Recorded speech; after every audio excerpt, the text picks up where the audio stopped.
Hey everyone, before we dive in, if you haven't already, hit that subscribe button and turn on notifications so you never miss a story like this one. Alright, let's get into it. She was perched on the arm of the sofa, phone in hand, thumb flicking up the screen, like a windshield wiper in a light drizzle. I leaned against the kitchen counter, with 2 airline tabs glowing on my screen. How about a quick getaway? I said. Somewhere warm, sand, ocean, just us, remembering why we actually enjoy each other. She never lifted her eyes. Hard no. Since when do you turn down a beach trip? Since I got tired of it, she said finally, glancing up. The sunburn, your calendar, the whole routine. Pass. If I'd known that little snap in her voice was the starting gun, I'd have dumped my coffee in the sink and spared us both the next 7 days. I shut the laptop. No yelling, just felt the room get 10 degrees colder. I used to blame work stress. That night cured me of pretending.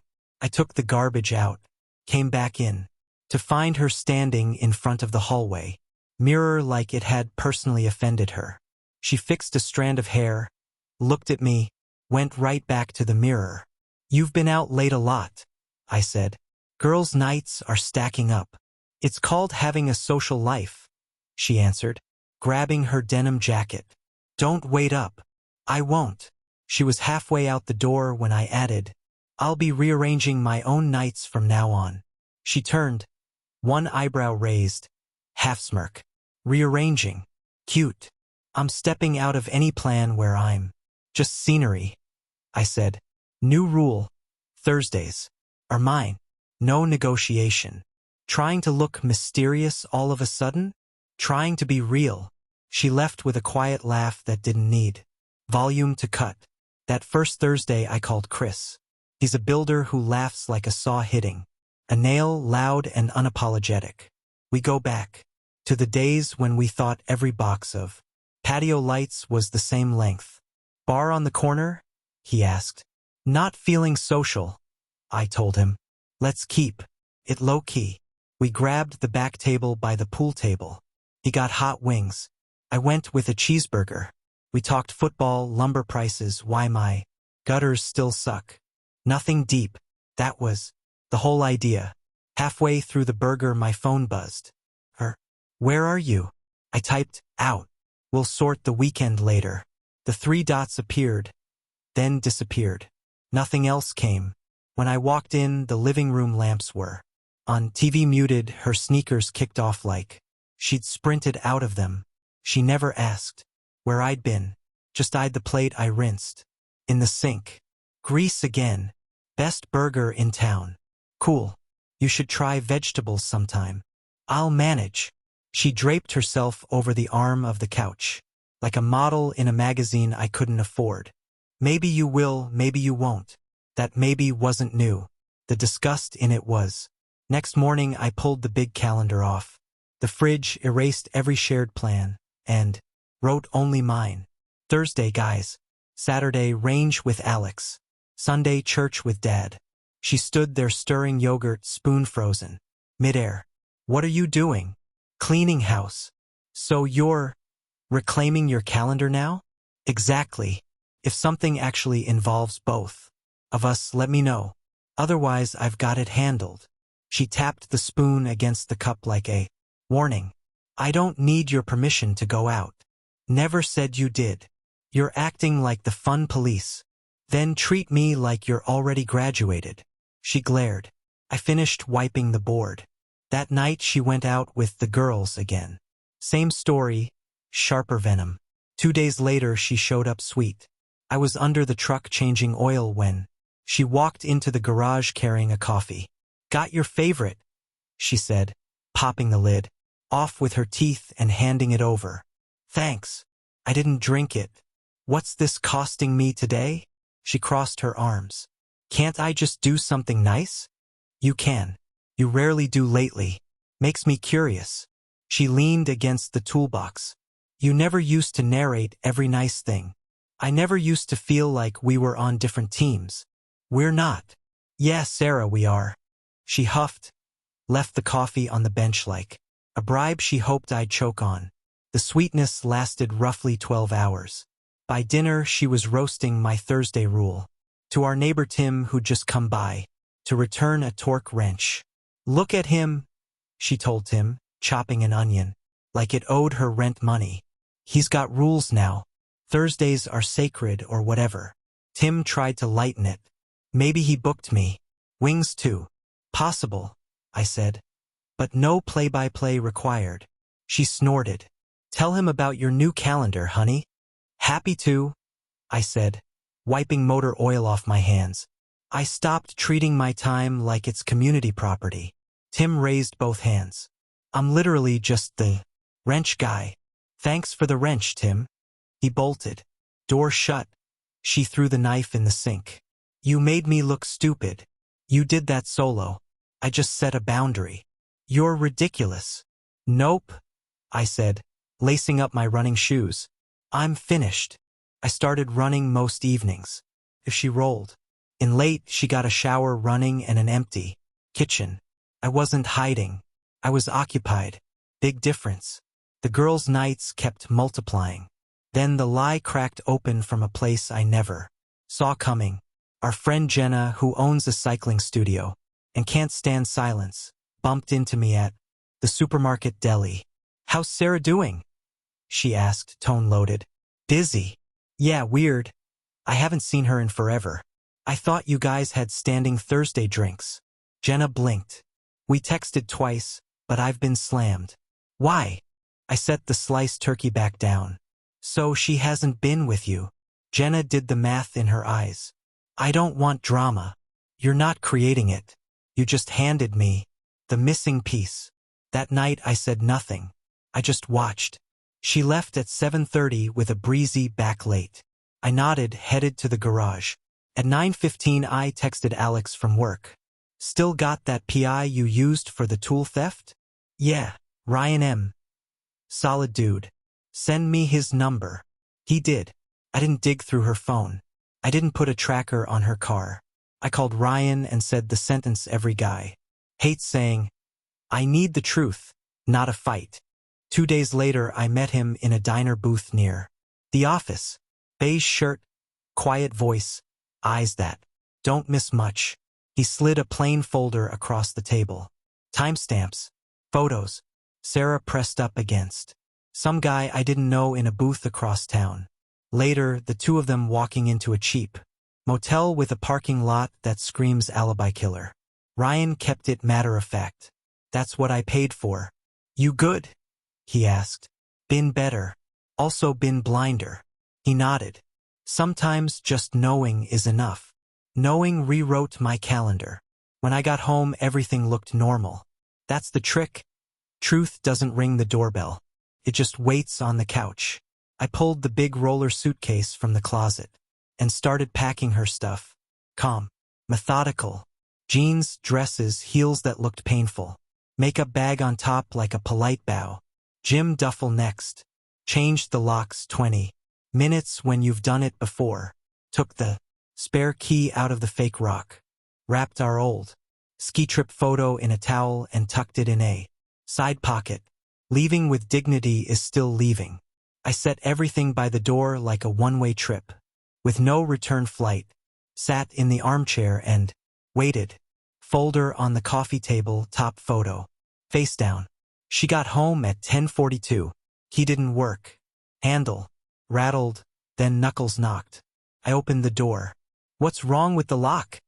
she asked, trying to step past me. "Upgraded." Her eyes landed on the luggage. "What is this? Logistics." "You're joking."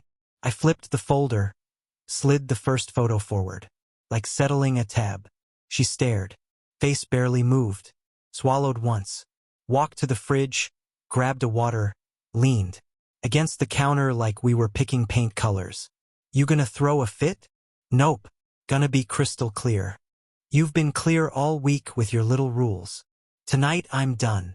She laughed, like I was the punchline. "You think you're kicking me out of my own life?" "I'm not kicking you anywhere.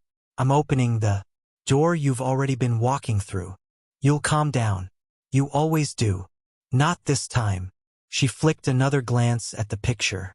You think you're the only husband who knows what his wife does. I think I'm the only man in this room who still likes himself. She set the water down hard. Listen, you're not gonna find better than me. We built something here. You're not throwing it away because you finally grew a pair and hired a photographer.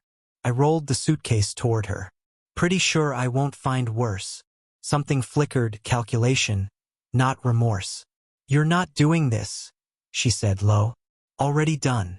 You'll be begging by Sunday. I'll be watching football at Chris's. You'll regret embarrassing me. You've been rehearsing on me for months. Call it even. She yanked the suitcase handle up. You'll crawl back. Save your energy. You'll need it wherever you're crashing. She dragged the bags out, tossed the duffel, like it insulted her. You'll call tomorrow. Phone stays on silent. Do me a favor, I said, holding the door. Leave your key in the change bowl. She dangled it, then dropped it with a clink. Walked out wearing a smile that never reached her eyes. Door shut. I locked it. Didn't watch her leave. I'd already seen everything I needed. On glossy paper. 8 o'clock the next morning I filed. Uncontested. No speeches. Called the bank. Split the joint card, killed autopay on her. Gym and Netflix. Made 2 columns, mine and not mine. Clerk stamped the papers. Didn't ask why. By Monday my calendar felt brand new in the best way.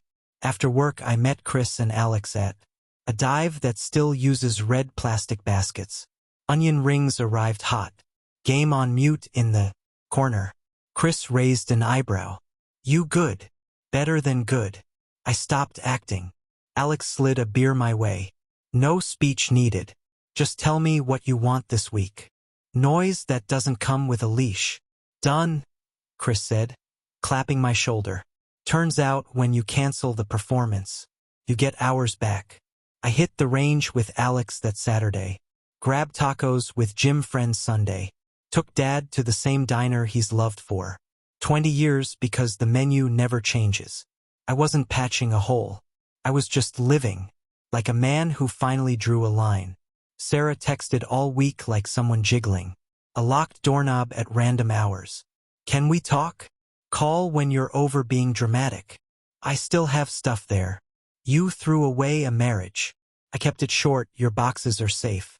Tell me what you need, I'll put it on the porch. No visit. Midweek she tried sweet again. Photo of some candlelit dinner at a friend's place. We could start over. Hard pass. You're stubborn. I'm consistent.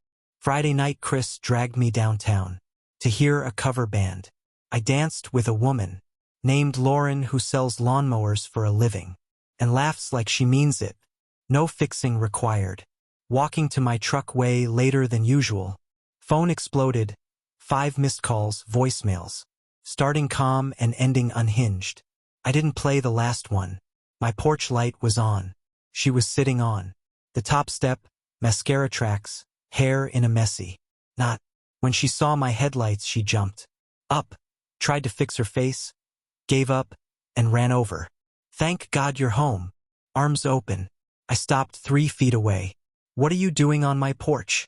You changed the locks, she sobbed. I couldn't get in. That was the point. She reached for me. I kept my hands in my pockets. You're not even gonna hug me? Nope. I don't want you here. Please. I screwed up. Let me guess, he dumped you. She froze. Tried a brave smile. No, I realized. I love you and I left him. Then apologized to him because you're not coming back here. She grabbed my jacket. I peeled her fingers off. Wait. I walked past. Yes, he left me, she yelled. Happy now. I unlocked the door. I'm not happy, Sarah. I'm finished. I'll be better, I swear, anything. I don't want anything from you. I stepped inside, shut the door quiet. No slam. Just the click of something closing. For good. She banged for 15 minutes. I made tea, sat at the table, thought about her old line. You won't find better than me, and actually laughed, small, clean, relieved. Next morning more texts. Can we talk in person? No. Boxes on porch, tell me when. Went from apologies to threats disguised as worry. You're ruining your life. I typed, false. You'll die alone. I'm not alone. Then flipped the phone to do not disturb for the first time in months for the right reason. At work people noticed. My supervisor, Dan, stopped by my desk. You look 10 pounds lighter. I put the weight down myself. He grinned like he'd carried the same load. Good. Bring that energy to the noon site visit. That weekend she went full charm, old vacation. Photos, long paragraphs about memories, offers of counseling, promises to cook for a month.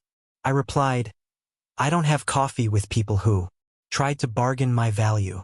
Sunday she drove by slow, saw my truck, sat in her car staring at the house. I opened the garage, carried the last boxes to the porch. She cracked her window. You're really doing this. You already did. I never thought you'd follow through. That was your mistake. You'll call. I know the old version of me you trained to eat crap for peace. That version's out of stock. She drove off. I didn't watch. I went to a barbecue at Alex's cousin's place. Instead, new faces, cold drinks, kid throwing. A spiral like the NFL was scouting. Nobody asked for my tragedy resume. They just handed me a burger and a beer. End of that week, I stacked the last of her stray mail with a note. Porch pickup 6 to 8 any night. She came once, face sour, grabbed it, left, without a word. Divorce crawled forward in the background. I kept it clean, no revenge lawyering. Kept the house, the couch, the quiet. Nights got better. I started enjoying my own company. Trivia nights, food truck tacos with Lauren, pickup basketball where my knees reminded me I'm not 25. 1 month out her texts dried up except when mutual friends mentioned seeing me out. 2 months out the bedroom was gray paint and new blinds, her old mirror banished to closet. I started saying yes to stuff I'd avoided for years because it inconvenienced her schedule. Last time I saw her was pure chance, hardware store parking lot. I walked out with deck screws. She walked in looking smaller. Hey, you look good. I am. She tucked hair behind her ear. I didn't think you'd actually move on this fast. I told you I would. I thought it was a bluff. I don't bluff. She eyed the screws. Fixing something? Always. I miss you. I miss who we were supposed to be, not who we turned into. You don't have to be mean. This isn't mean. This is honest. She nodded, jaw tight. You'll regret it. Doubt it. I walked to my truck. No drama. No last line. Just a man with receipts and a quiet house. And sleep that finally goes all the way to morning. If you told me a year ago this is where I'd land, calm on my own terms, breathing easy, I'd have called you crazy. Turns out all the heroics I needed were a new lock, a suitcase on the porch, and the guts to stop negotiating my worth. And if that feels cold to you, you've never slept as good as I sleep now. Thanks for watching. Drop a like if this hit home, and I'll catch you in the next one.